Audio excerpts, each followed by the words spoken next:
Yeah, it's your boy Danny J. Quick, and I'm here with Kyron Silva. And we want to thank you for joining the Four Tales podcast. I want to know what it is Quick is trying to say.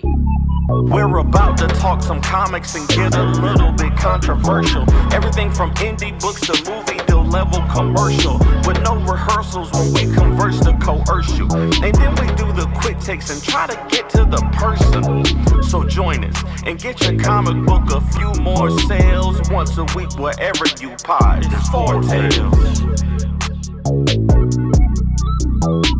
Once a week wherever you pod. It's Four Tales.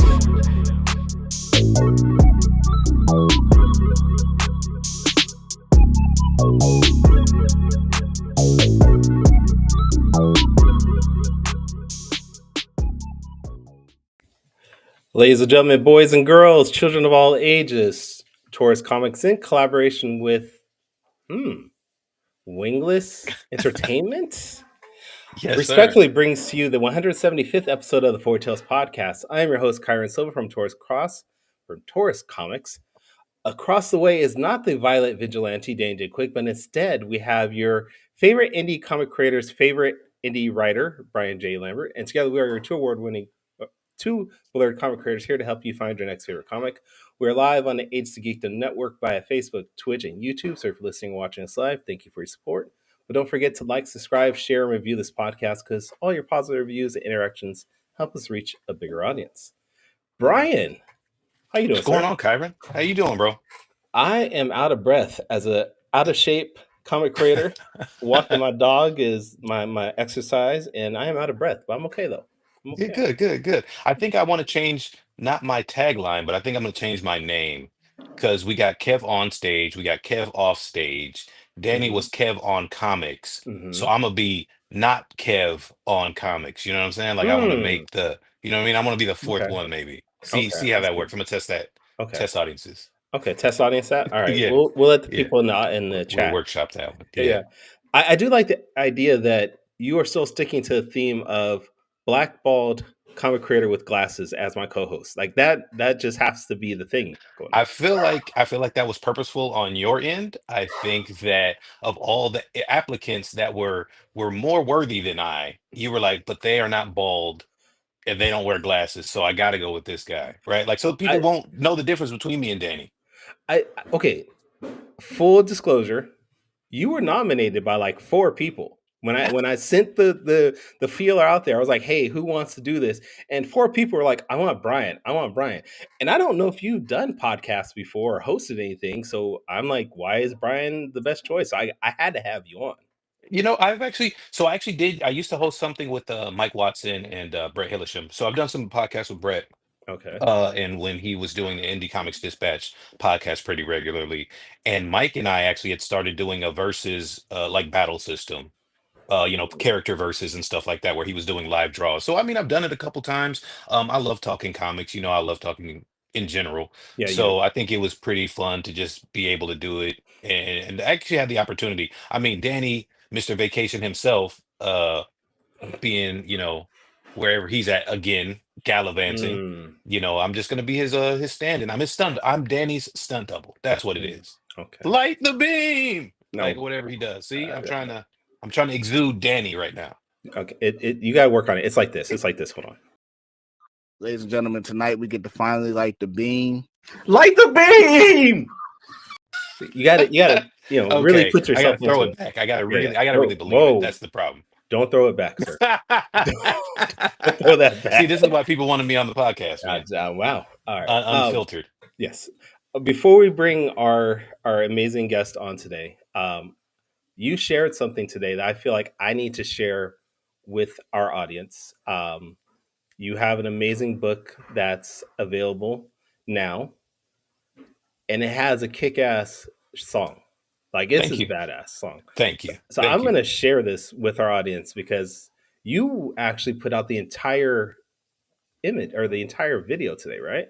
Yeah. We actually dropped it. So I had been teasing it for a while, and then my nieces had basically hit me up and were like, "We want to hear the full song." So I was going back and forth of whether or not I was going to, because again, sometimes who sits around and listens to anything for 2 minutes. But if my nieces want something, man, they got it. Uncle Brian is going to deliver. So yeah, we dropped the entire song today, beginning to end. I'm super proud of it. I'm super proud of what we were able to accomplish with the music itself and the theme itself. All right, well, let's listen to that real quick, and then we will bring our guest on here. Sure. All right. I don't know how to do this, honestly. Oh man. They were never meant to fly. Now they'll tear down the sky.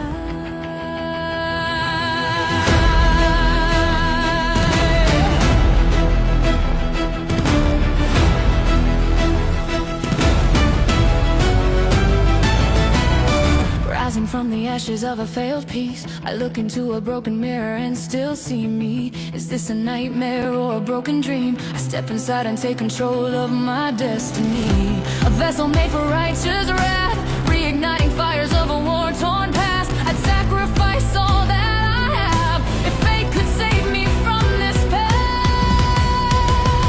They were never meant to fly.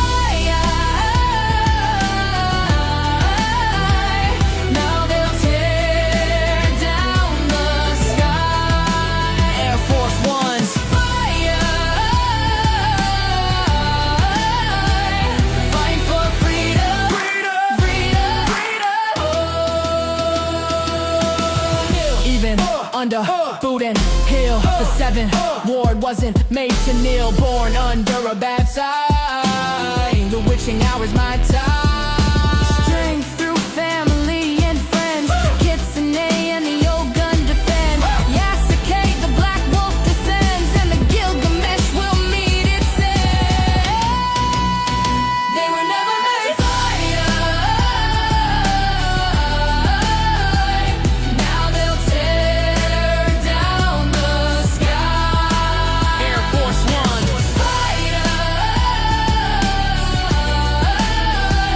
Fight for freedom. Freedom, freedom, freedom. They were never meant to fly.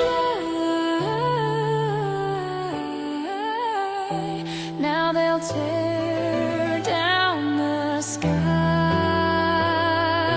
Floating owls and gilded towers, Elysia still clings to power, but the man here have come to reclaim freedom through fire and flame. Freedom through fire and flame.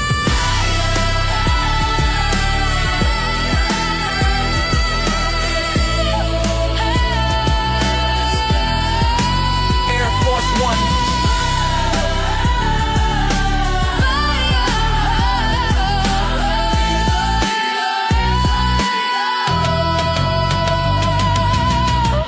The Gilgamesh is the god killer. But what's a god to a non-believer? That was dope, dude. Thanks, man. That Thanks. was dope. I love it. I've been bumping it around the house, and my wife is probably super tired of it. Yeah. But for like a month, since we got it all produced and done, which is also kind of funny, real quick. And I know we got to bring our guest on. I just saw a comment scroll across because we get live updates and stuff. I got a Mhm. comment on my Instagram that somebody just said, some troll just said that was written by Chat GPT, which thank you if that's what you think. If you think I'm that dope, great. But sorry Wow. to tell you, it's not Chat GPT, it's all Brian J. Yeah. So I Bro. love it. You know what? Haters gonna hate, you know? It's almost a compliment, honestly. It's like when you're playing video games and somebody's like, "Oh, you got aimbot," or you got a Cronus. I'm like, "Yeah, I'm just a You're that killer, good. bro." Yeah. Yeah. All right. Well, like you said, we do have an amazing guest on. We're gonna have to bring you back because I don't think we've had you on to talk about Air Force One. If I'm not mistaken, I think we only talked about Justice last time. Yeah, yeah, I believe so. So we're gonna have to bring you back next season. Talk about Air Force One because you got Volume One out. Go to Wingless Entertainment, right? Yes, winglessent.com. Yep. It's live on the site. It's live on TikTok. You can purchase your copy. We are still fulfilling Kickstarter orders. We're still shooting out shoes and action figures and all this stuff. So we got everything there. We also got a coloring and activity book. We just debuted just a There couple you days go. ago. So if you got something for the kids or you want something for the kids, we got that too. And Brian just got a violation from TikTok for saying TikTok in an outside website, just so you Oh, know. probably. But I forget all the time. Yeah. Oops. yeah, no. But let's bring our guest on. He's an amazing writer, the mind behind the Mantle.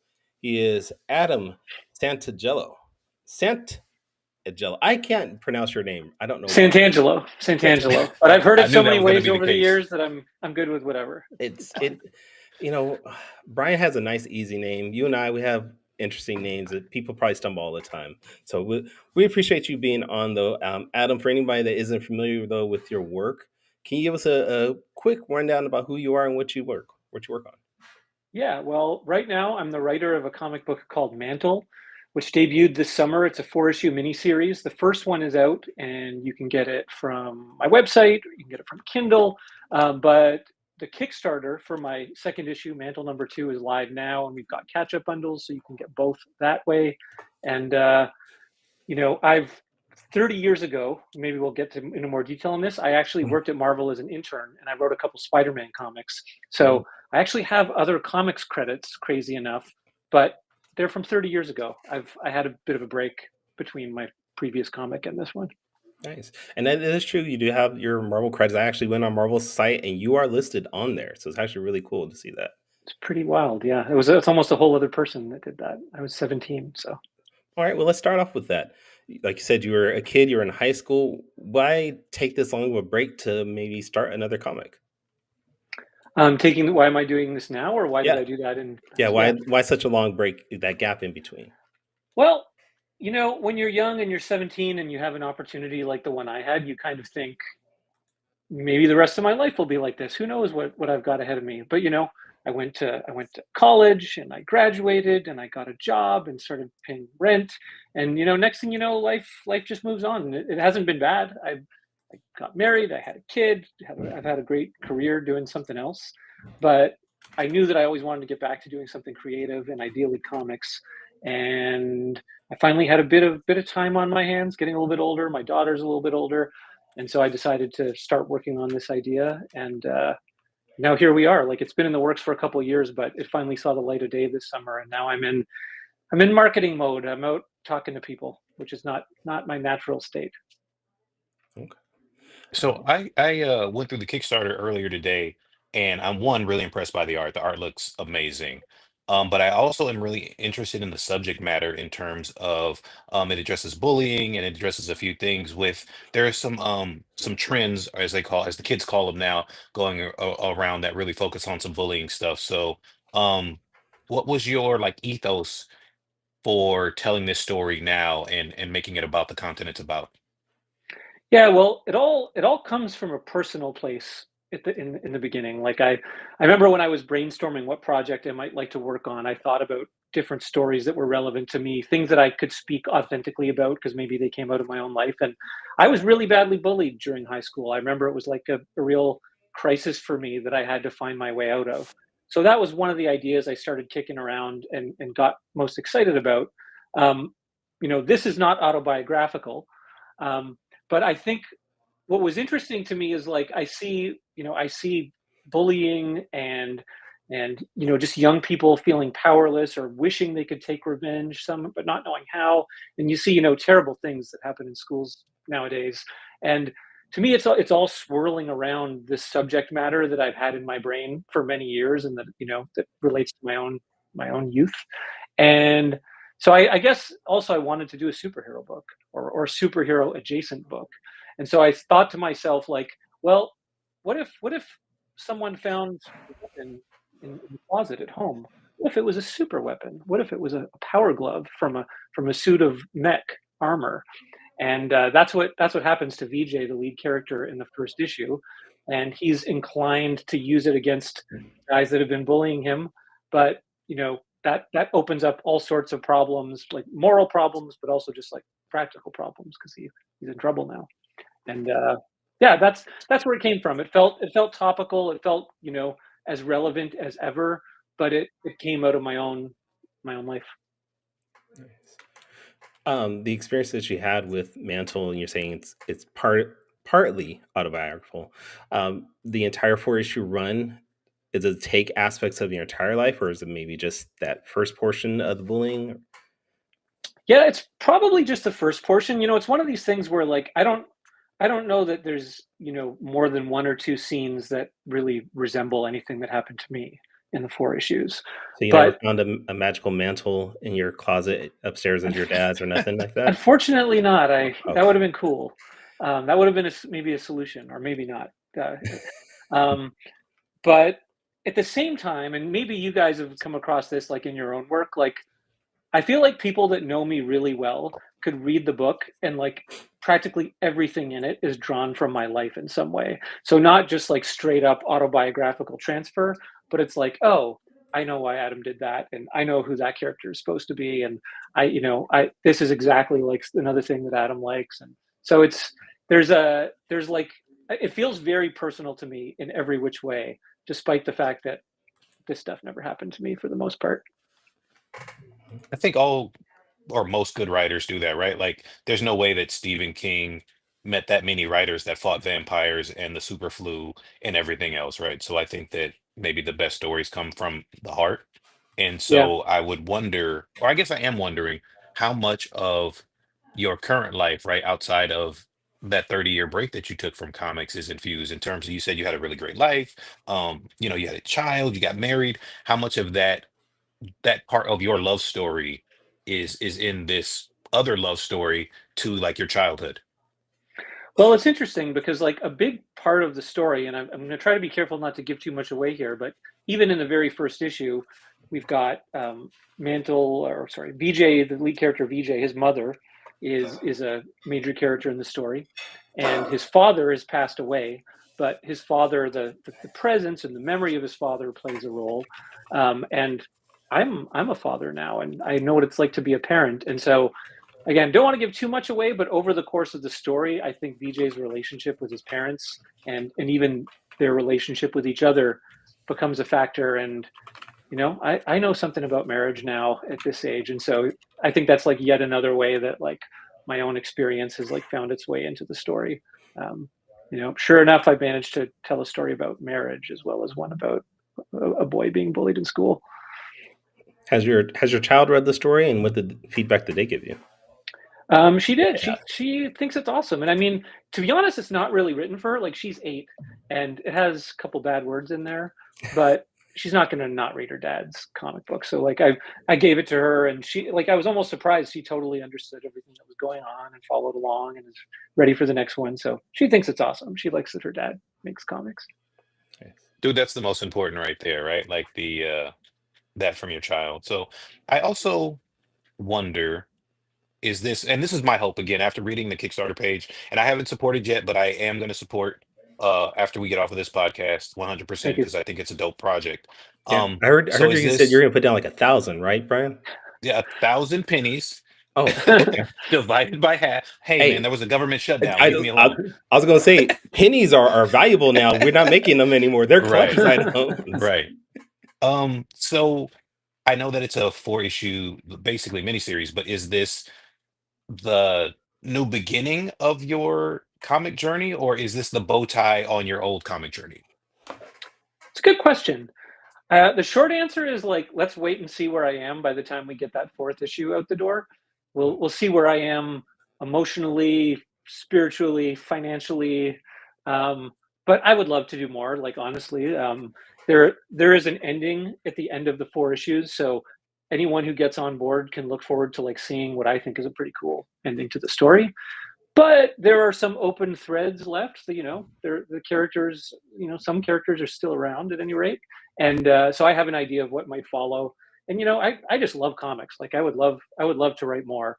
This one is like a real labor of love, and we're putting a lot of work into it. And I'm kind of the orchestrator, if you will, of all the different contributors. So we'll see how much energy I have left, but I'd love to work on more comics. I could definitely tell by the massive collection of comics behind you that you Yeah, love comics. yeah. Is Like it it, obvious? yeah. If for anybody listening through the podcast that's not watching live, I mean, we're talking about a massive collection. That's an entire wall behind Adam. It's really cool to see. With that, that 30-year gap between working at Marvel and what you're doing now, who are some of the people that you're following that you enjoy reading? Yeah, it's a mix of creators I loved, 20, 30 years ago, and just new creators that I think are awesome. So like, old longtime favorites of mine are like Eric Larson, who I noticed you guys interviewed him. I noticed him in your intro. Yep. I love John Byrne, Frank Miller, um, David Lapham, who did Stray Bullets, Howard Chaykin, like all of the greats from that period and even earlier. Thanks about the wall. I'm proud of it. But I read lots of like Marvel, Image, DC, indie books even today. I'm trying to think of some stuff that I'm really enjoying. I think Eve Ewing is doing an awesome job on Exceptional X-Men. Really like the artists on that too, Carmen Carnero. I love Jonathan Hickman. I read anything that he puts out. Oh, Tom King. I think Tom King is like one of the best writers in comics right now. Alan Moore, I'll name drop Alan Moore as well. I mean, everyone knows he's the greatest, but he is. Yeah. So that's also, I guess that dovetails into what I was wondering about. You said that obviously, like, what if a kid finds a weapon, which is a very, again, I think it's very topical, right? Because we see things that happen with school shootings, we see all these other things, right? And so I think you've taken it to like a next level with it being a super heroic type idea. So kind of, I guess, on a tangent of that, what was like your visual inspiration? Because I mean, I'm an 80s guy. So when I read Power Glove, I was like, that's dope, right? Like again, just the name recognition rings a bell for me. So what was like your visual inspiration, if you had any, or kind of your story inspiration for doing it beyond your personal life? Yeah, it's funny. I've been saying Power Glove since the very beginning, and I was a kid when Nintendo Power Glove came out, so I'm sure that's in the mix somewhere. Um, You know, I might start the answer by saying, and it's a good chance to talk about my collaborator Jean Fernando, who did all of the black and white line work, and then Irma Canivilla colored it.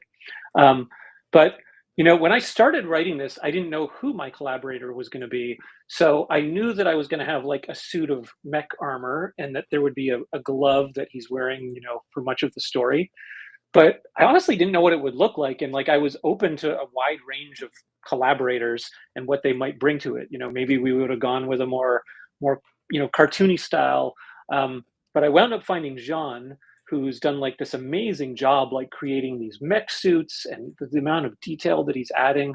So, I mean, I like a bit of anime now and then. I love me some Pacific Rim, for example. Mm. So once I saw the way that he was designing, the suit of armor that I generically described, I started leaning into that more too. And so, I think we've wound up with something that has a bit of an anime influence. And yeah, I don't know if that answers your question, but a bit of Iron Man, bit of Pacific Rim, maybe a bit of Robotech is like something that I grew up with as well. Yeah. He says his, my Max Sterling shirt on. I'm all about it. I'm with it. Yeah, there you go. I'm going to put up some of the images that you gave us from the book. Like you said, you were working with your artist. How was that process, working with somebody that you haven't worked with before, as far as the design and just the overall feel of the book? Well, I think what anyone aspires to is to have like as much of a mind meld as you possibly can with your collaborators. Like I always admire writer artists. Probably, I think a lot of those people I named 5 minutes ago are writer artists themselves. But when you're not that, you wanna work so closely with your artist that it feels like you are the same person, or you share the same vision. But having said that, I just wrote a script. Like initially, I had written full script for the first issue. I've now written full script for all four, and I didn't necessarily know who I would be sending it to when I wrote it. But once I met John, a big priority for me was like, I sent him an initial set of pages to do as samples. But I was also just eager to see like what our rapport was like, and how easy it was to work, and how responsive he was to communicate with. And was it just easy to understand each other? Was he a nice guy? I try to be a nice guy. Could we get along in that way? And long story short, he gets my scripts. He asks me any questions that he has. We often go back and forth throughout the issue over email. And every page he turns in just like exceeds my expectations. Like I kind of visualized like a 4, 5, 6 panel grid when I write the pages, but then he does these really dynamic layouts and takes it beyond anything that I had in mind. And I was telling someone else and they were a little surprised, like, we don't really do video calls or phone calls or anything like that. Everything happens over email, and we just pretty fluidly communicate with each other. And between the script and his talent and the email rapport, it just works out. Do you know where he's located at in the world by chance? I do, actually. He's in Manila, the Philippines, which is wild. I mean, and actually, considering my book takes place in the suburbs of Toronto, Canada, typical American feeling suburb. It's amazed me how well he captures what I described. Yeah, I was going to ask you, how is that? Because I know a lot of us are using artists from different parts of the world nowadays. So how was that communication wise with someone who is in a different part of the country and describing to them what you wanted on that page to be like? I mean, it far exceeded my expectations. Like, I gave him the script, and I thought at some point maybe he would say, "Hey, can you maybe send me a reference of Mississauga, which is my old neighborhood, suburb, or can you send me a reference of like a high school?" And he never asked me for anything, but he consistently just turned in pages that were like exactly like, I remember the first one he gave me. There's a shot in the first issue, a page where the two kids are getting off of a school bus and walking through their neighborhood. And I'm like, wait, did I send him reference? Like, how did he know to make it look like that? But I think he just did his homework. And then in the second issue, which isn't out yet, he's actually got buildings that exist in Mississauga, Ontario, Canada. And I'm like, again, like, is that a coincidence? And he's like, no, I just Google mapped some streets and looked for interesting things. And so again, he's just blown me away with the work he's put into this. That's dope. Yeah. So, and again, in perusing what I perused so far, it has a very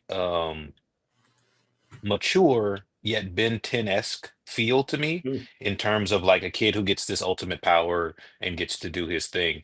And again, I'm a huge fan of Ben 10. Charlotte Fullerton is one of the writers. Dwayne McDuffie was one of the writers. Like, I love what they did with that series, Man of Action, and all of that. So having said that, what other, or again, without giving away too much, right? What is his struggle, right? What's his main? He's got the power. He's got his tools for revenge now, right? So what is actually the main struggle? What's the main conflict of this 4-issue limited series? Well, the second issue really opens up the problems that he's dealing with. The first is fairly straightforward, and it reaches an endpoint where, don't want to totally spoil it, but he shoots another kid with his power glove, and what happens now? And he's kind of dealing with two levels of problems. He's dealing with an inner problem where he's like, oh wow, I can point this thing at the people that are bothering me and hurt them and humiliate them, and like that's pretty cool. I can think of some other people I might like to point that at, but he's tortured by that thought. And right from the beginning of the second issue, that's where we start, is like he feels drawn to doing certain things that are clearly the wrong thing to do, like the kinds of school shooting type things that actually happen in the world when things go too far. But at the same time, there's practical fallout of what happened in the first issue. Like, the school wants to know what happened. There's parents involved. The other thing that we introduced right at the beginning of Mantle #1 is that VJ lives in a world where superheroes exist. They're not part of his life, as far as he knows, because they have bigger problems. They're fighting supervillains, and they're dealing with major crimes, and he's just getting beat up on a school bus. They don't care about his problems. But when someone gets blasted in a high school with a super powered weapon, they might start taking an interest too. So a number of forces come to bear on VJ, both from within himself, but also just the world around him. And that's really what's going to play out over the 3 remaining issues. I did forget to bring this up. issue 2 is on Kickstarter right now. Yep. And I'm actually going to share that so people can see that. But you are fully funded. Over. Congratulations. Thank you. I mean, you're like at 250% funded. That's wild, man. Um, Yeah. what are some of the things that people can expect as far as rewards when they come back to this page and back you? Yeah. Well, really, it's for me, it's all about getting this book out to the public. I didn't want to have a lot of frills and complexity on this campaign. I just want to make the book as affordable as I possibly can for you to get. And now that we have 2 issues out, this being our second issue coming next month, I wanted to make it easy to catch up. So what I've done is not only are there catch up bundles, and you can get the digital catch up bundle for as low as about $7 US. I'm in Canada, so I'm used to thinking Canadian dollars, but for $7 US, you get 2 digital comics, and I think it's for around $18 US, give or take. You get 2 physical comics shipped to you. And if you back either of what we're calling our catch up bundles, as soon as you make your pledge within the day, I will send you a digital copy of number 1. So that's my way of giving you a bit of like instant gratification. You came to the page, you're interested, you're curious to check this out. If you back it, you will get number 1 right away digitally, so you can get started reading. I mean, you cannot pass that up, you guys. I mean, that's an amazing. That also probably explains why you're basically funded and you have, I mean, yeah, what, 3 days to go? But that Yeah. probably explains why you funded so quickly.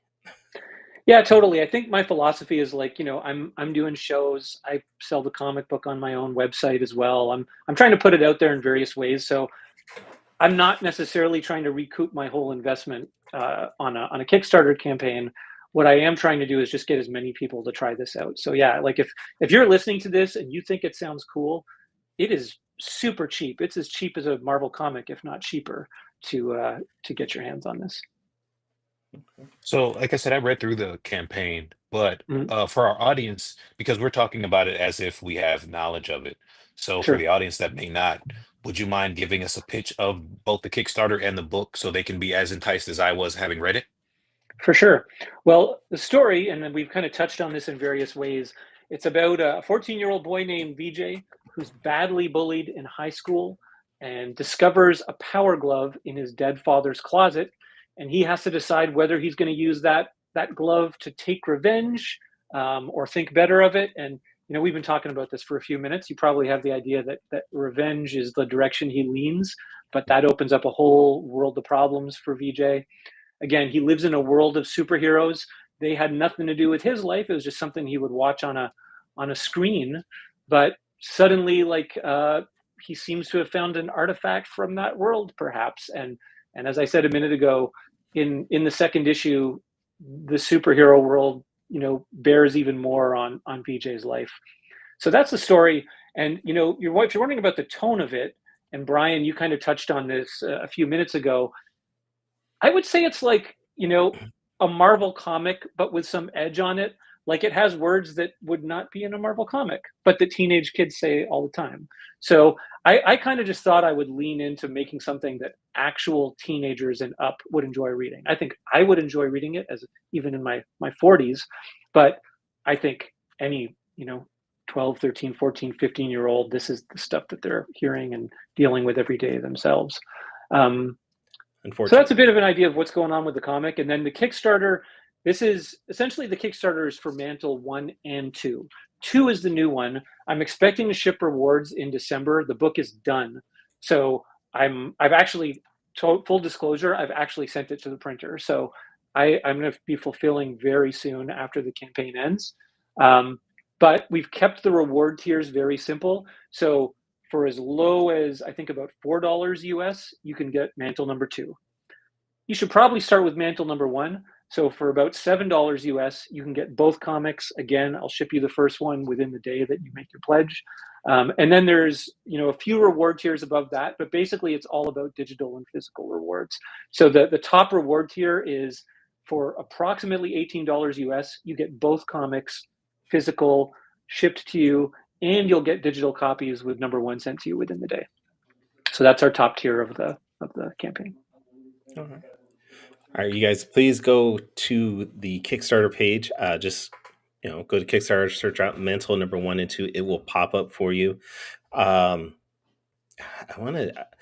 I want to keep talking about it because I just finished Starcore, the Kickstarter for Starcore 2 days ago, Mm, and there are very similar things between my story of Starcore and yours with Mantle. So I just want to keep talking about it. But I also want to sure. find out more about you as a writer outside of comic books. Have you written anything else that maybe we can check out?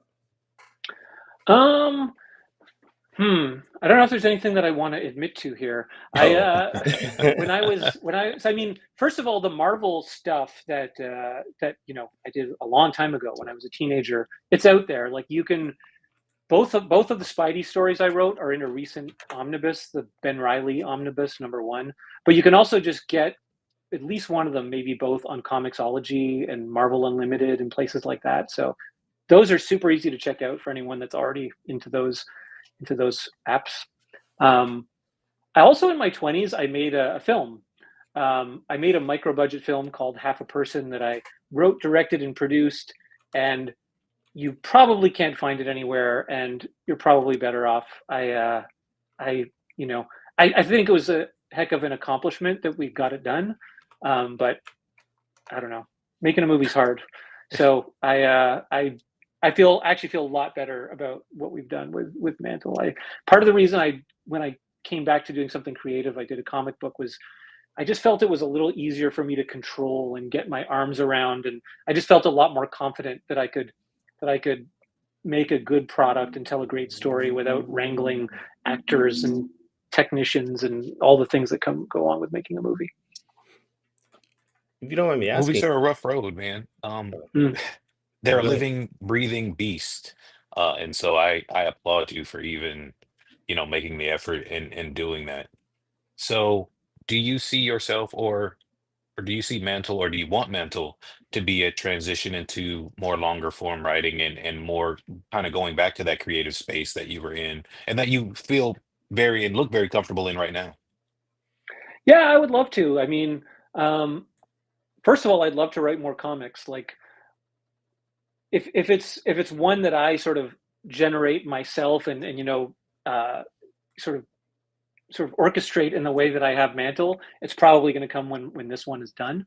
But I would love to collaborate with someone. I'd love to work for publishers. Like this was always my dream. It's what I wanted to do since I was a kid, which is how that internship came about so many years ago. I just really wanted that. Um, now I'm older, and it's like I'm not doing this because I want something else. I'm not doing this to like make something else happen. I'm doing this for its own sake. But yeah, I would take all sorts of opportunities that came up to do more of this, and not necessarily just comics. I used to write short stories, and interested in coming back to that as well. But I'd love to do more comics more than anything else. Nice. Nice. Yeah, Well, Adam, this has been an amazing interview with you. Rod in the comment said he was sold on your book, so hopefully he goes back and supports you. But amazing. Thank you. but we want to make sure our audience listens in and follows your work going forward. So where's the best places online for people to do that? I am on basically every platform now. So if you look up Adam Santangelo on um, X, Blue Sky, Threads. You will find me. I'm on Instagram. I think you'll find me under my name, but I'm Castle Frank Comics is my handle. That's just an old thing that I've had hanging around for a while. Um, Mantle is on Facebook, so you can basically find me anywhere. My website is adamsantangelocomics.com. So if you can remember that, that's also got links to my social profiles. You can also subscribe to my mailing list there. So there are many, many different ways to follow along with what I'm doing, and even just hear me talk about comics and stuff that I've been reading. So even if you don't go for the campaign right now, would love for you to follow along for the journey. No, we want everybody to go to the campaign. Yeah, go for the campaign. Yes, Yeah, do the campaign. You got right. I agree. Yeah, you got yeah. 3 days left. Also, Go. Oh, good. as far as the campaign goes, man, I saw you did something pretty awesome there too. You were covering shipping. Shipping is Oh yeah. included in the tiers, man. Having run campaigns myself, and Kyron just said that he finished Starcore. We know how difficult that whole shipping element can be. So that's Mm, amazing. Hey, if you guys are out here someone covering shipping for you as a publisher, as the producer of the comic is huge, and it means they really believe in that product. So you guys need to believe in that product too. Go and support and support and support, please. Yes, yes. Yes, what you see is what you pay. I didn't want people to have to deal with all this backer kit, follow up, extra hidden cost complexity. So it's a one size fits all, and we'll just make it work. Some people, depending where you live, you're getting a heck of a deal on shipping. So I mean, the idea that you're getting a comic for $7 nowadays is a heck of a deal normally. So Right. plus free shipping, can't really. Right. yeah. But I thank you, Adam, though, for being on. Anything else before we let you go, though? I don't think so. It was a pleasure to talk to you guys. Appreciate you having me on. You guys are awesome. Thank you, Brian. Thank you for being my. Don't cut me off. I want to say something to Adam, because Adam's been amazing, man. I really love what you're doing. Yeah, man. See, we were not clunky until very end, man. It's you, sir. No, It's always Adam, me. It's always me. I want to say, man, it looks like you got an amazing book. Like I said at the beginning, after we get off this podcast, man, I'm gonna go back it myself. It looks awesome. I wish you nothing but the best, and it looks like it's gonna be a dope story with some really great art, man. So congrats to you for funding, and hopefully we push this even higher. Thank you so much. I really appreciate that. And by the way, your theme song was pretty killer there. Makes me want to go check out your book, so I will. Thank you, man. I really appreciate that. Speaking of that, Brian, since you're a co-host, thank you for being part of this. Where can people follow your work and keep up with you in the future? We are Wingless Comics on all social platforms. We are the only Wingless Comics on Instagram, Facebook, the Clock app, because I don't want to get another violation. And yeah, you can follow us on our website as well, www.winglessent.com, and that has all our social media links in there as well. Thank you for that. All right. And you guys, if you want to follow me, you can follow me at tauruscomics.com. I am at Taurus Comics on all social media platforms. And this is the first time you ever checked out the Four Tales podcast, you can go to our website, which is the fourtailedpodcast.com. That is number 4, TALES podcast, where we have all our previous episodes. You can support us there by buying us a coffee, buying merchandise, all that good stuff. Join us, though, next week, where it's our last interview. Next week. Last interview of the season, where we are going to have Jamal Eigel, writer, creator Jamal Eigel, on the show, talk about his works. And then that'll be it for this year. And we won't be back until 2026. So you guys need to come in and listen in. But until then, everybody, sayonara, goodbye, and please take care of yourselves.